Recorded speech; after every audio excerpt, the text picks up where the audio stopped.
ಬಂಧುಗಳೇ ನಮಸ್ತೆ. Welcome to one stop one solution. ನಾನು ಇಂದು ನಿಮ್ಮ ಮುಂದೆ ತಂದಿರೋ ಟಾಪಿಕ್ ಏನಪ್ಪ ಅಂತಂದರೆ, ಪ್ರಜಾಕೀಯ ಬೆಸ್ಟು ರಾಜಕೀಯ ಬೆಸ್ಟು ಅನ್ನೋದರಲ್ಲಿ ನನಗಾಗಿರೋ ಸ್ವಂತ ಅನುಭವ. ಊರು ಅಭಿವೃದ್ಧಿ ಮಾಡೋಣ ಅಂತನೋ ಅಥವಾ ಈ ಟ್ಯಾಕ್ಸ್ ಹಣ, ನಮ್ಮ ಹಣ ಎಲ್ಲಿ ಹೋಗಿದೆ ಕೇಳೋಣ ಅಂತನೋ, ಯಾವುದೋ ಒಂದು ತಿಳ್ಕೊಳ್ಳಿ. ಬಟ್ ತಪ್ಪು ಅಂತ ಹೇಳೋಕ್ಕೆ ನಮ್ಮ ಕಡೆಯಿಂದ ಸಾಧ್ಯವಾಗ್ತಾ ಇಲ್ಲ. ಯಾಕೆ ಅಂತ ಕೇಳ್ತಾ ಇದ್ದೀರಾ? ಮೊದಲನೇದಾಗಿ ಕೆಲವೊಂದಿಷ್ಟು ಕಳಪೆ ಕಾಮಗಾರಿ ಆಗಿದ್ವು. ಆ ಕಳಪೆ ಕಾಮಗಾರಿಗಳನ್ನು ಅಧಿಕಾರಿಗಳಿಗೆ ಲಿಖಿತ ಬರವಣಿಗೆ ಮೂಲಕ ಅಧಿಕಾರಿಗಳಿಗೆ ಕಂಪ್ಲೇಂಟ್ ಕೊಟ್ಟಾಗ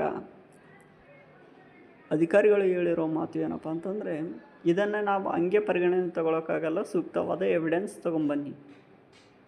ಸರಿ, ಸೂಕ್ತವಾದ ಎವಿಡೆನ್ಸ್ ಅಲ್ವಾ, RTI ಹಾಕಿದರೆ ಬರುತ್ತೆ ಅಂತ ನಾವು ತಿಳ್ಕೊಂಡಿದ್ದೆ. RTI ರಿಕ್ವೆಸ್ಟ್ ಲೆಟ್ರ್ ಕೊಟ್ಟಾಗ ನೆಕ್ಸ್ಟ್ ಒಂದು ವಾರ ತದನಂತರದಲ್ಲಿ ಹೋದೆ. ನಿಮ್ಮ ಮಾಹಿತಿ ಬರೋಕ್ಕೆ ಇನ್ನೂ 1 ತಿಂಗಳ ಸಮಯ ಇದೆ, ಅಲ್ಲಿ ತನಕ ಕಾಯಿರಿ.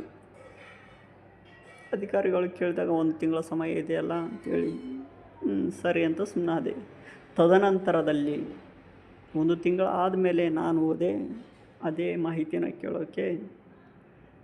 ನಿಮ್ಮ ಮಾಹಿತಿ ನಮ್ಮಲ್ಲಿ ಲಭ್ಯವಾಗ್ತಾ ಇಲ್ಲ, ನೀವು ಫಸ್ಟ್ ಅಪೀಲ್ ಪ್ರಥಮ ಮೇಲ್ಮನವಿ ಹಾಕ್ಕೊಳ್ಳಿ.